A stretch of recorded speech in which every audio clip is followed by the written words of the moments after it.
අපි ඉංග්‍රීසි සුද්දක.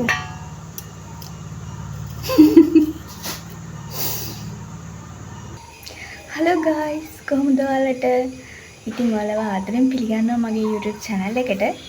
මේක මගේ පළවෙනි වීඩියෝ එක. මම අද හිතන් ඉන්නවා ඔයාලත් එක්ක ඩයලොග් එකක් share කරගන්න. දැන් ටිකකට කලින් තමයි මම නැගිට්ටේ. දැන් තමයි මේ තේ එක බොන්නේ. ඉතින් අපි බලමු අද මොකද වෙන්නේ කියලා. ඔයාලා දිගටම මාත් එක්ක එකතු වෙලා ඉන්න කියලා ගොඩක් ආදරෙන් ඉල්ලනවා. මේ ටිකේම වහිනවා යාළුවනේ. ඔයාලටත් එහෙමද? හැමතැනට වහිනවා කියලා ආරංචි නම් එනවා. දැනුත් ඔය ඉර පායලා තිබ්බට ඉතින් කොයි වෙලේ වහිද්ද දන්නේ නැහැ. Good morning අනා බබා. කොහමද? අනේ. Good morning නේ. මෙන්න ඉන්නවා guys අපේ අලුත් කෝලන් දෙක මේගොල්ලෝ ගිය අර දිට්වා සුලිකුණාට වෙන කාලේ පාරක් අයිනේ අපේ හන්දියේ දාලා ගිහිල්ලා තෙමි ඉන්නකොට මම දැකලා අරගෙන ආවේ. මේ දෙන්න හින්දා මම ගෙදර මිනිස්සුන්ගෙනුයි රටේ මිනිස්සුන්ගෙනුයි දැන් ගොඩාක් බැනුම් අහලා තියෙන්නේ. මේ අපේ ගේ වටේටම තියෙන ගෙවල් වල මිනිස්සුන්ගේ සෙරෙප්පු කාලා ඉන්නේ. ඉතින් මෙයාලා කෝලම් වැඩවල නම් ඉවරයක් නෑ. වලට පේනවා ඇතිනේ. මං ඉතින් හරි ආදරේ මෙයාලා දෙන්නට. මේ ලොකු එක්කෙනාගේ නම බඩි, පොඩි එක්කෙනාගේ නම බට්ටා. මං හරිම ආසයි guys හැමදාම උදේට පිපිලා තියෙන මල්, එතකොට අහස, ඒ වටපිට බලන්න. මෙන්න මේ වගේ මේ චූටි මල් පිපෙන මේ ඒ මල් ගස් වලට මම මාර ආසයි. ඒ කියන්නේ මං ආස මල් ගොඩක් පිපෙන ගස් වලට. ඔන්න එක්කෙනෙක් මොනවද හොයනවා. ඔන්න බලන්නකෝ. දැන් ටිකකට කලින්නේ අවුව වැටලා තිබ්බේ. දැන් ආයේ කළු කරලා. දැන් පොදේකුත් වැටෙනවා. ඔන්න guys දැන් ආයෙත් ක්ලාස් පටන් ගත්තා. මම පොඩි වැඩක් කරන්න යන්නේ යාළුවනේ. දැන් එළිය වහිනවනේ. ඒ හින්දා ගෙදර බහලා වැඩ කරන්නත් බෑ මට. ඒ නිසා මම දැන් ටික දවසකට කලින් දැන් ඔය මේ දවස්වල අර මේ fitted sheet දාන්නේ ඇඳවල් වලට. ඒ කියන්නේ මේ ඉලාස්ටික් කරලා වටේ එතකොට ඇඳ මේ හැමදාම අර හදන්න කියන්නේ ඇකිලෙන්නේ නැහනේ. ඒක හින්දා මේ මම මැහුවා මේ fitted sheet එකක්. දැන් ඒකට මේ කොටෝරයක් මහන්න ඕන. රෙඩ්ඩක් ගෙනල්ලා තියෙන්නේ. අර මේ සැටින් කොටෝර හොඳයි කියනවනේ මේ නිදා ගන්න. ඒ නිසා රෙඩි කැල්ලක් ගෙනාවා. දැන් වහින හින්දා එළිය වැඩක් කරන්නත් බැරි හින්දා අපි ඒක මහමු. මුලින්ම ගණන් ටික ලියා ගන්න එපා. ලියාගමු. කොට උර. මම ඇත්තටම යාළුවනේ මහන්න පොඩ්ඩක්වත් කැමතිලා හිටපු කෙනෙක් නෙමෙයි. ඒ කියන්නේ ඇඳුමක වාටියක්වත් මහ ගන්න දන්නේ නැතුව හිටියේ. ඒ කියන්නේ මං ඉස්කෝලෙන් එලෙවල් කරලා අවුට් වුණාට පස්සේ අපේ දාද මට මැෂින් එක ගෙනත් දුන්නා. මහන්න මැෂින් එක. එනකොට මං ඒක අතින්වත් ඇල්ලුවේ නෑ. මේ එයාලාගේ උමනාවට ගෙනත් දුන්නට මට එහෙම ආසාවකට නෙවෙයි ගෙනාවේ. ඊට සෝම තිබිලා ඊට පස්සේ කොරෝනාවට පස්සේ මුකුත් කරන්න දෙයක් නැහැනේ. ගෙදරමයි ඉන්නේ කොහෙටවත් යන්න නැහැ කම්මැලි. ඊට සිතින් නිතරම YouTube එකට යනවා ගිහිල්ලා වීඩියෝස් බලනවා. ඔහොම බලනකොට අර මේ එනුන් කපලා මහන හැටි කට්ටිය වීඩියෝ දානවනේ. ඒ කියන්නේ ඒ දාන්නෙත් ඔක්කොම එන අලුත් ඩිසයින්ම ඒගොල්ලෝ දාන්නේ. අර මේ ඉෂූ කරනායක කියලා මදර්බෝඩ් විත් ඉෂූ කියන ඒ මිස්ගේ මේ වීඩියෝස් එහෙම මම ගොඩක් බැලුවා. ඒ බලනකොට මේ මට ආසයි හිතුණා මහන්න දැන් අලුත් ඩිසයින් එක මහන්න කියලා දෙන්නේ. ඉතින් ඒකෙන් මම ඔය රෙදි කෑලි තියෙන පරණ ගෙදරේ වරගෙන මේ ටික පුරුදු වුණා. වැරදුනා මුලින් අහපුවා නම් මේ ඒ වුණාට ටික ඊට පස්සේ මං ගෙදරට අඳින්න මගේ ඇඳුම් මහගත්තා. දැන් මං ගමන් අඳින්න ඇඳුම් මහනවා. මේ කියන්නේ මගේ ඇඳුම් මහ ගන්නවා මං. මේ මං ඔයාලට පෙන්නන්නම්කෝ මේ ඉස්සරහට මං මහපු ඇඳුම්. මේ ඉතින් ඔයාලත් මේ ගෑන් ළමයි කියන්න කවුද බලන්න මේ ඇඳුම් මහන්න ආසයි කවුද කියලා. ගණන් ටික නම් ලියාගෙන ඉවරයි යාළුවනේ. මං අනිවාර්යෙන් ලියා ගන්නවා ඇඳලා මේවා කරගන්නවා. මේ ඔයාලට පේනවද දන්නේ මේ ලියා ගන්නවා නැත්තම් මට අමතක වෙනවා. මම වාසියෙම සමහරවට ලියාගත්තාම ගානට ඒක පිළිවෙලට කරගන්න පුළුවන්.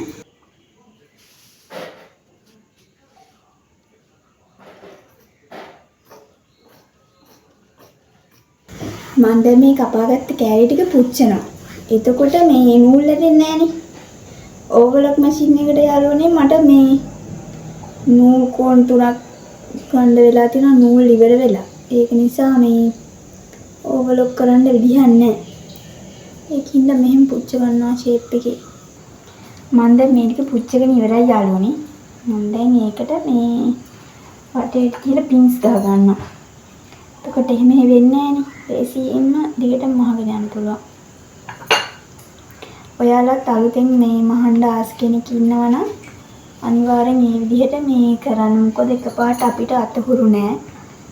රෙද්ද මේ ලෙස්සල යන්න බලනවා. ඒ හින්දා මේ ක්‍රමේ තමයි හොඳම.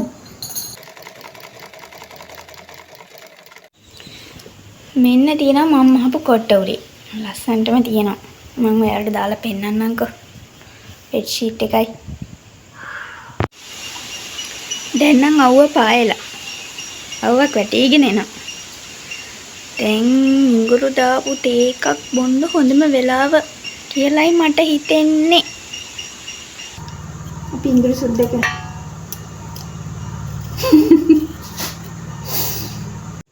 අපි තේ බොමු. තේක බොන ගමන් මට ඔයාලට දෙයක් කියන්න හිතුණා යාළුවනේ. මං හිතනවා මේ වීඩියෝ එක බලන මේ කතාව අහන අයගෙන් එක්කෙනෙක්ට හරි මේක ප්‍රයෝජනයක් වෙයි කියලා. ඔයා මේ වෙලාවේ මොකක් හරි දුකකින් බයකින් ඉන්නවා නම් ජීවිතය ගැන ඉස්සරහට මොනවද කරන්නේ? මම මේ ප්‍රශ්නේ විසඳගන්නේ කොහොමද කියලා මට කියන්න තියෙන්නේ. ඇත්තටම හිතන්නකො සමහර ප්‍රශ්න තියෙනවා අපි හිතපු ගමන් අපිට මොකක් හරි කරලා කාගේ හරි උදව්වක් අරගෙන ඒක විසඳ ගන්න පුළුවන්. ඒත් සමහර ප්‍රශ්න තියෙනවා අපිට කාගෙන්වත් උදව් ගත්තත් ඒක හරියන්නේ අපි කොච්චර විසඳ ගන්න උත්සාහ කරත් සමහරට ඒ ප්‍රශ්නේ තව වැඩි වෙනවා. එතකොට අපිට හිතා ගන්න බෑ එතනින් එහාට යන්නේ කොහොමද? ඒක ඒ ප්‍රශ්නේ අපේ ජීවිතයේ ඉස්සරහා ලොකු ප්‍රශ්නාර්ථ ලකුණක් වගේ ඉන්නවා. ඒකෙන් අපිට එහාට ය아가න්න බෑ. අපේ ජීවිතේ ඉස්සරහට ගෙනියන්න බැරි ප්‍රශ්න. ඉතින් මං කියන්නේ ඒ වගේ ප්‍රශ්නයක් තියෙන ඕන කෙනෙක් කරන්න ඕනි. ඒ කියන්නේ සමහර ප්‍රශ්න තියෙනවා අපිට ඒ කියන්නේ අපිට තනියෙන් විසඳ ගන්න බැරි ප්‍රශ්න. ඒවට කාලෙ දෙන්න ඕනි. කාලෙත් එක්ක තමයි ඒව විසඳෙන්නේ. එතකොට හිතන්නකෝ ඒකට සාමාන්‍යයෙන් කියන්නේ අපි දන්නේ මොන තරම් කාලයක් ගත වෙනවද කියනවත්. එහෙම තියෙද්දි අපි අපේ වැඩ ඔක්කොම පැත්තකට දාලා හිතා ගන්න බැරුව අපි අර ප්‍රශ්නෙට විතරක් ફોකස් එක දීගෙන හිටියොත් අපිට මං හිතන්නේ අපේ මුළු ජීවිතේම මිස් වෙලා යනවා. ඒක ඔයාලට තේරෙනවා ඇති. අපි ආස දේවල්, අපි කැමති දේවල් අපි කරන්න අපිට කිසි දෙයක් කරගන්න බෑනේ. එතකොට අපේ ඔළුව යන්නේම අර දෙයට. කවද්ද විසඳෙන්නේ? කොහොමද විසඳෙන්නේ? කවුද විසඳන්නේ? මේ ප්‍රශ්න ওই ප්‍රශ්න ටික නිතරම හිත අපෙන් අහන්න පටන් ගන්නවානේ. ඒක නිසා මං කියන්නේ එහෙම ප්‍රශ්නයක් තියෙනවා නම් කාලෙට විසඳන්න ඒක ඉඩ දෙන්න ඕනි කියලා ඔයාලටත් හිතෙනවා නම් ඔයා කරන්න ඕනේ ඒක විසඳෙන්න ඒක ඒ ප්‍රශ්නේ පැත්තකින් තියන්න. ඒකට කිසිම ප්‍රශ්නයක් නැහැ. ඒ ප්‍රශ්නේ පැත්තකින් තියලා ඔයා කරන්න ඕනේ ඔයා ආස දේවල් තියෙනවනේ. අන්න ඒ ආස දෙකකින් ජීවිතේ පටන් ගන්න දැන්. එහෙම ආස දෙකකින් පටන් ගන්න ගියත් ඔයාගේ ප්‍රශ්නේ ලොකුයි නම් ඒක අර ඔයාද කරන්න යන දෙයට බාධා කරනවා මුලින් හැබැයි ඊට පස්සේ නෑ ඔයා ඒක ගණන් ගන්න නැතුව දිගින් දිගට ඒ හරහා ගියොත් ඔයාට තව අවස්ථාවල් තව සතුටු හිතෙන දේවල් ඔයාගේ ජීවිතේ දියුණුවට මේ බලපාන දේවල් තමයි ඔයාට මුණ ගැහෙන්නේ. මොකද ඔයා ඒක ආසාවෙන් කරන්නේ, හදවතින් කරන්නේ. ඔයා කල්පනා කරලා බලන්න ඔයාගේ ජීවිතේ ඔයා පොඩි කාලේ ඔයතනම් ඔයාට ප්‍රශ්න තිබ්බද? ඔයා බය වුණාද? දුක් වුණාද? ඒ කිසි දෙයක් නැහැනේ. බය හිතෙනවා පොඩි කාලෙත් බය හිතෙන්නේ නැති, දුක හිතෙන්නේ නැති, අඬන්නේ නැති. ඒක හරියමකට අපිට පොඩි වෙලාවනේ මතක තියෙන්නේ. අපි තව සෙල්ලමක් හරි මොකක් හරි කරන්න පටන් ගත්ත ගමන් අපිට අර දේ මතක නැහැ. ඒ වගේ එතකොට අපි මේ තරම් ඒ කාලේ පොඩි කාලේ ප්‍රශ්න වලට බය වුණේ නැහැ, දුක් වුණේ නැහැ.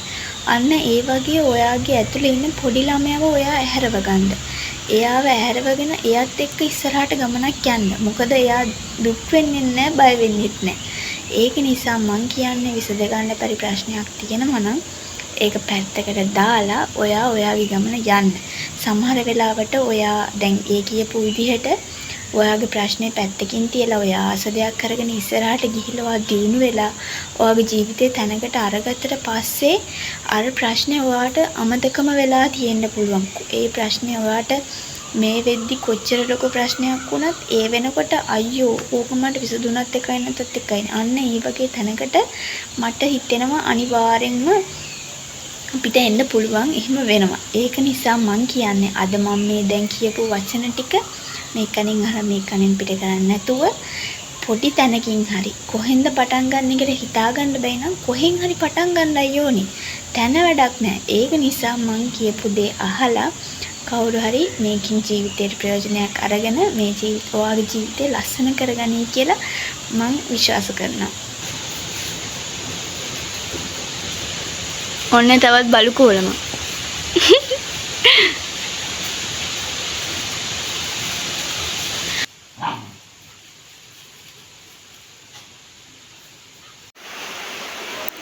මේ බලන්නකො පායලා තිබ්බට ඊට පස්සේ මාර වැස්සක් තමයි වහින්න ගත්තේ. වැස්ස හොඳටම තදයි.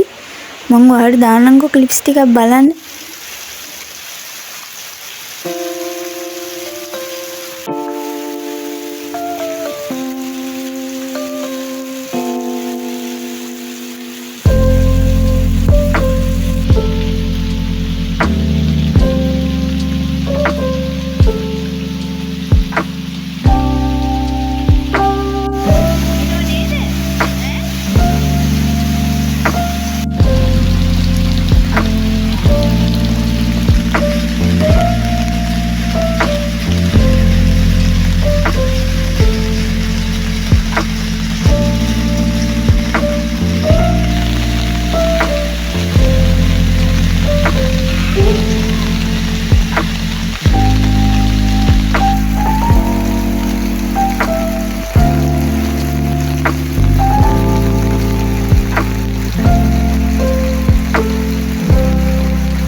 මට හිතෙන වහින වෙලාවේ නූඩල්ස් එකක් හදන්න.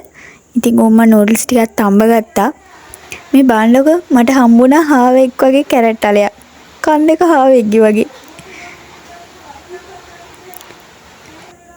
එළවලු ටිකක් කපා ගත්ත ඉතින් ලීක්ස් කැරට් ඒ ටික තමයි ඉඟුරු සුදු ලුණු තලා ගත්තා.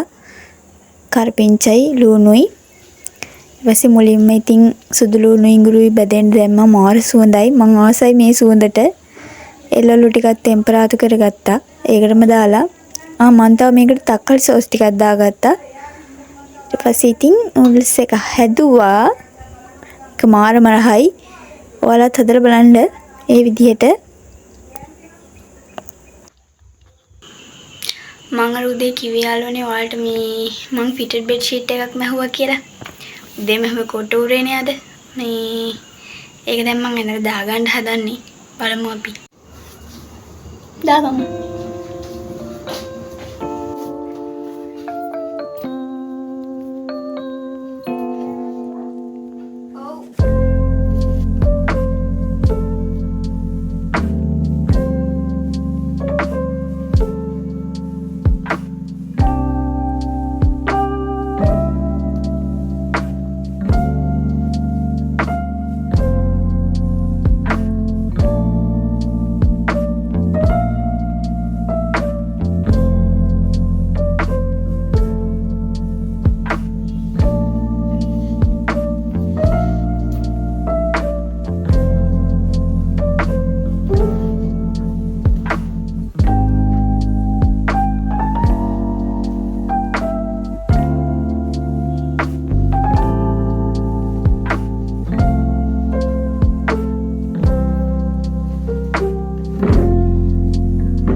ටඩා! ඔන්න තියෙනවා යාළුවනේ මගේ fitted bed sheet එක. ගානටම තියෙනවා. මම මේ පාර කොළ පාට එකක් තමයි තෝරගත්තේ. කලින් මම රතු පාට එකක් දාගෙන හිටියා මේ. ඒක මේ ඇත්තටම රතු පාට හරි ඇහැට අමාරුයි. මම ඒ නිසා මේ ෂීට් එකත් කොළ පාටින් ගත්තා. කර්ටන් එකත් කොළ පාටින්ම දාගත්තා. ඇහැට සනීපයි එතකොට. මම ඔයාලට කොටවලේ පෙන්නන්නම්කෝ.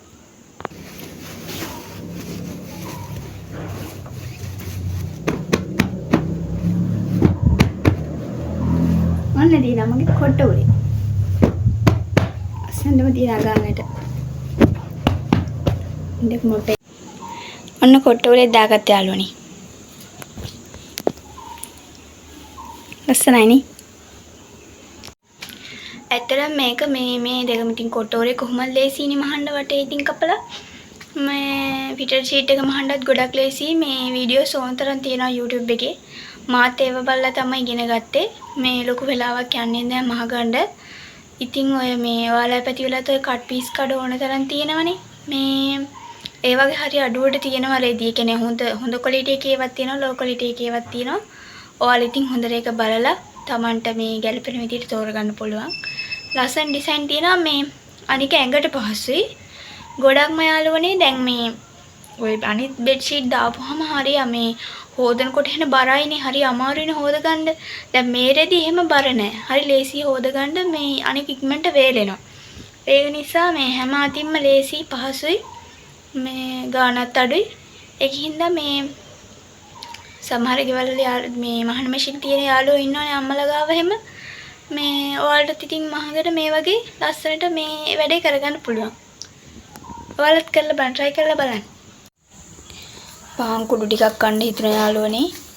ගුලි හදලා පොළුයි වහින දවස්වල ඉතින් කොවිඩ් ඒකේව හදාගෙන කන්න හිතෙන්නේ. අන්තිම පාන් කුඩු ටික ආයෙ එන්න මේකට ඉතින් දන්නවනේ හදන හැටි ඔයාලා. දන්නේ නැති කෙනෙක් ඉන්නා නම් කියන්න. පොළුයි මේ සීනි ලුණු ටිකකුයි උණු වතුර ටිකක් දාලා මම මේ දැන් අනා ගන්නවා මේක. ඊට පස්සේ මේක ගුලි හදලා කොණ්ඩේ තියෙන්නේ. හරිම රහයි. තේ එකක් එහෙම බොන්න මරු. ඔයාලත් හදාගෙන කාලා බලන්නකෝ. හදලා ඉවරයි යන්නේ පාන්කුමි. මම කාට තමයි තියෙන්නේ බලන්න. සුපරි. මම හදපු ඉඳ කියනම ඇත්තටම රහයි. ඔයාලත් හදලා බලන්න තේ බොන වෙලාවට එහෙම මරු. ඕන කෙනෙක් මේකට ආස වෙනවා අනිවාර්යෙන්. ඔයාලත් කාලා බලන්න.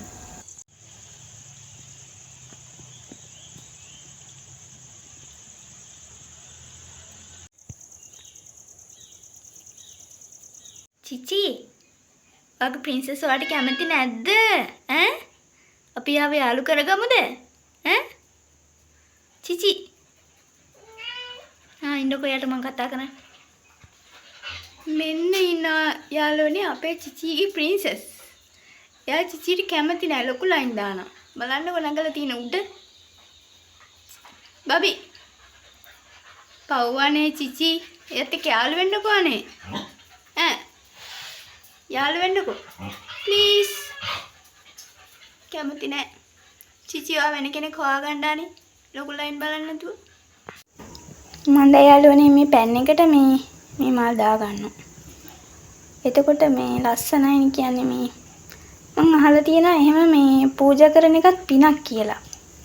ඒ කියන්නේ මල් එහෙම මැලවෙන්නේ නැහැ නික්මනේ. මේ එහෙම කියලා.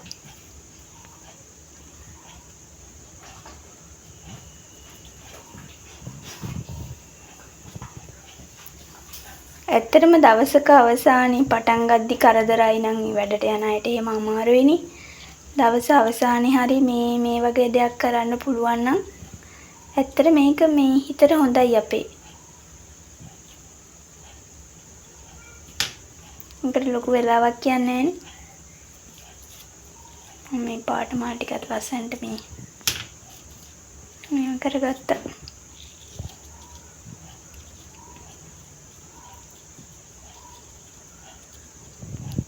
බලන්නකො ලස්සනයි කියලා.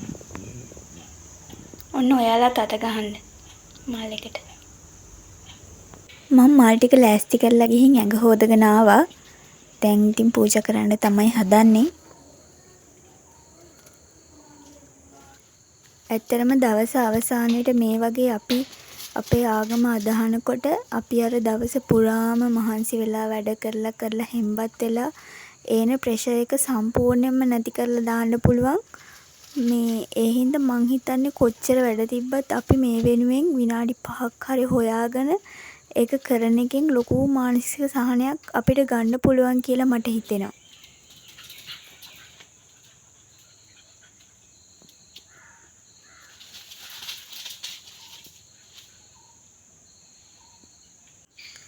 මෙන්න බලන්න ළමයි අපේ ගෙදර 6:30 ෂෝ එක.